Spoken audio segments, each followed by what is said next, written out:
this brings me to ethics and law. What is ethics and what is law? Ethics is that knowledge of right and wrong, and we all have it within us. There's certain things you're going to be asked to do that's against what your personal belief is.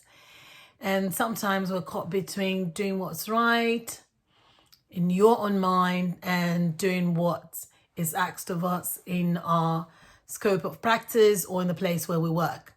So ethics generally is the knowledge of right and wrong. So, and there are rules that guide us. And then what are laws? Laws are just those rules set by the government to help us live peacefully amongst ourselves. So basically that's what ethics and law is.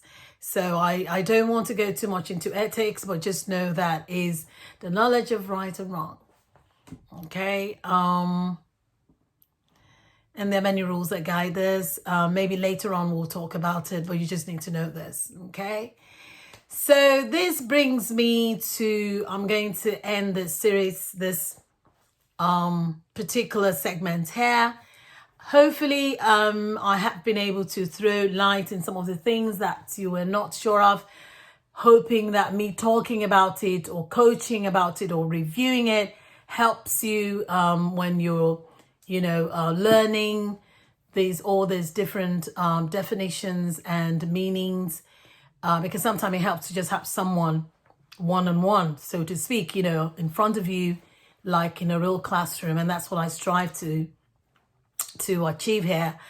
So I'm going to be seeing you shortly, but remember, as always, you're the only one who can limit yourself, so why do so? And I am your biggest cheerleader until I see you again, which is very shortly. Please remember to subscribe to my channel, comment, like, share. It actually gives me so much joy to know that in a way I'm impacting your life. I'm helping you with in your career path, in the CNA program and also beyond. So please feel free to reach me directly. Some of you have already started writing to me, and soon I'm going to be uploading videos where I'm going to be answering some of your questions. But you can actually leave questions in the comment section below. And tell me what kind of videos you want me to do. Tell me. You can also make suggestions, We're doing this together. So until I come your way again, be good, be blessed, and wash your hands.